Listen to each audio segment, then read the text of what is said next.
Hey everyone, welcome back. Thanks for joining us. Today we got a brand new story to share with you. So let's begin. My name is Tom. I am 56 and my soon-to-be ex-wife and friends with benefits woman Susan. She is 50. It was a wonderful Sunday morning that she opened her mouth to ruin our marriage. We need to talk, Tom. Sure, go ahead, my love. The kids have left and there is nothing left in my life. Me being the person I am, I told her, yes, there is nothing to do. Let's have sex. She cringed and waved her hands. She then dropped a bomb. I want to go out and explore my life. No one will hire you for a proper job at your age. You can still opt to be an old age model if you want. I can put some calls for you. I jokingly said, no, I want to date other people. She shot back. I was silent. So, in short, you want to cheat on me.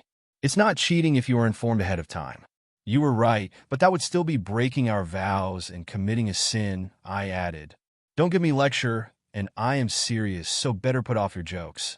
She shouted. I went silent.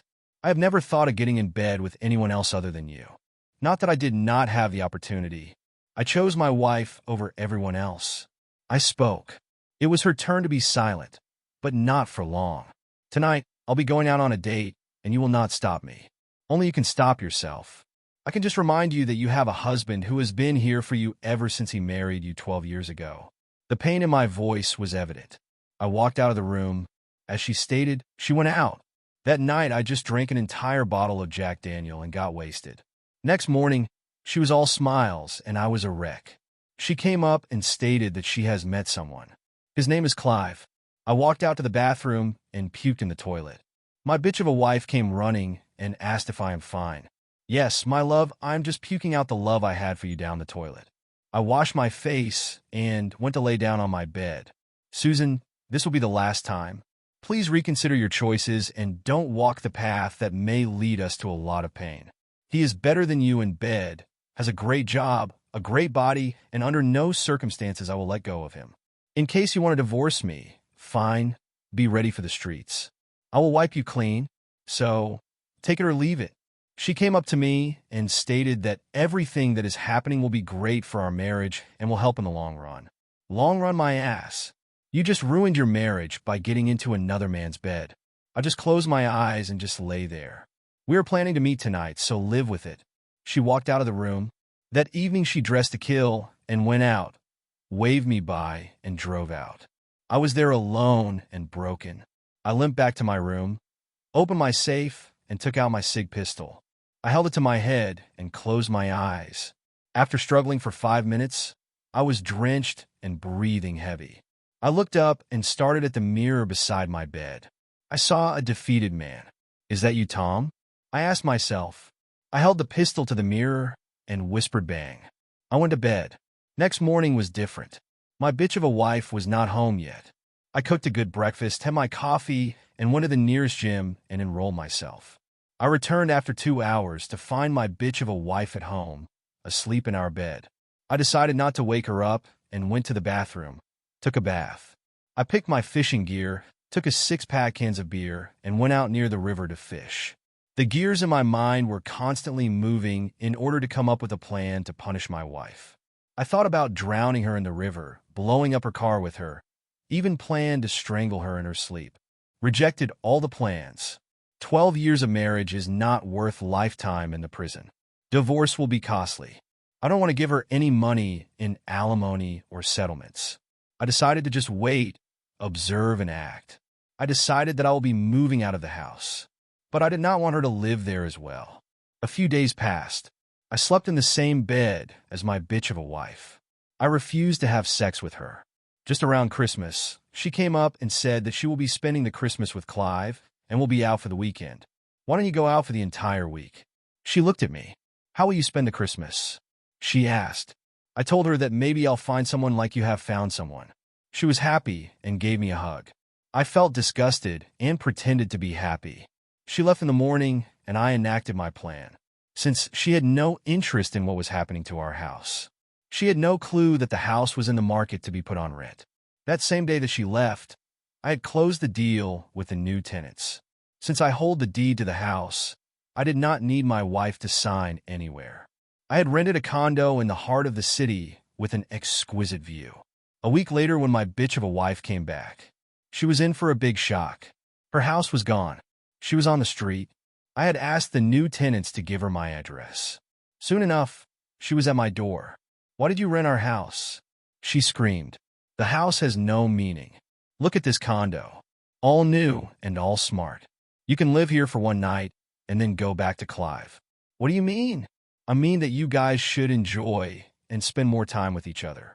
I also told her that the entire rent from our house goes to pay for this condo.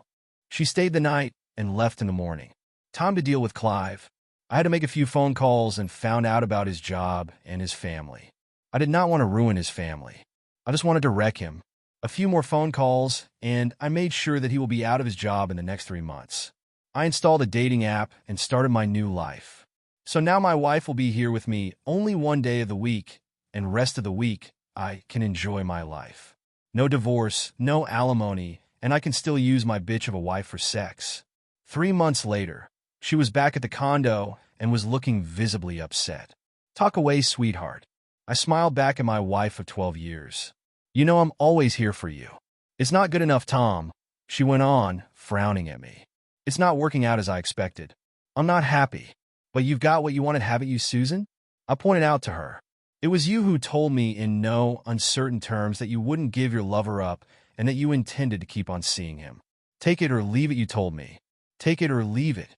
"I know," she mumbled, looking very unhappy, "but I just didn't expect you to agree so easily." I thought. Oh, damn it, I didn't know what I thought. "You were quite clear at the time, Susan." I reminded her. I recall the conversation like it was yesterday. "I've been seeing, as you described it, that bastard Clive since last Christmas. He fucks me better than you do, and I'm going to spend this weekend and regular weekends with him." "Not better, just different," Susan grunted, unable to meet my glare. I really meant that we'd carry on more or less as usual, but I'd spend my weekends, or at least some of them, at Clive's place. "Fucking him," I interjected. "Well, yes." She whined, wringing her hands together. "But that would be all, and the rest of the time, I'd be living with you like normal." So, I agreed. I grinned at her. "Take it or leave her," you said, so I didn't have an option. "So now what's the problem?" "It was just supposed to be weekends, Tom." "So, I was generous, sweetheart." I relished telling her. "You wanted weekends, and I gave you most of the week as well. You didn't complain at the time." "You didn't tell me at the time," Susan claimed, quite correctly as it happened.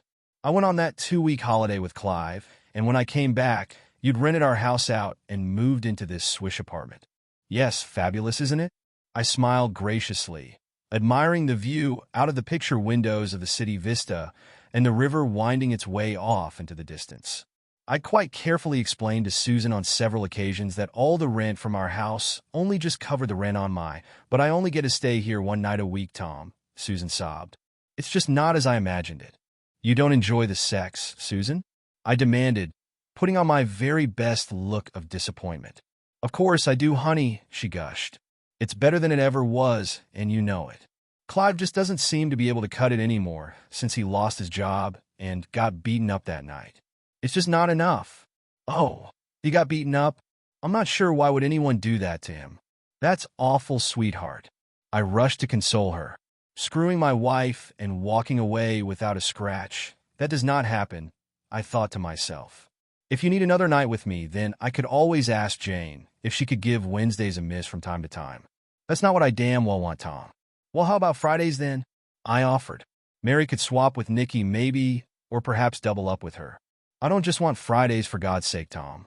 My wife cried between her sobs. "I want you back. Karen's going back to college next week, Susan." I carried on regardless, trying to find a solution to our little problem. "Would Saturday afternoons be any better?"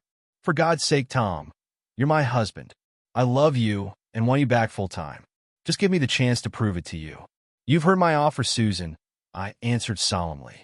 "Now that we're more friends with benefits rather than a married couple, I really and truly enjoy sleeping with you once a week or so, and it makes a pleasant change from the younger girls who I've been seeing since you left. But you've heard my offer, and that's all I've got to say except for one thing." "What's that, honey?" Susan asked, looking up at me hopefully with a beaming smile. "Take it or leave it." I grinned at her. "Take it or leave it." Thanks for watching. If you enjoyed this video, don't forget to like, comment, and subscribe for more stories like this. See you next time.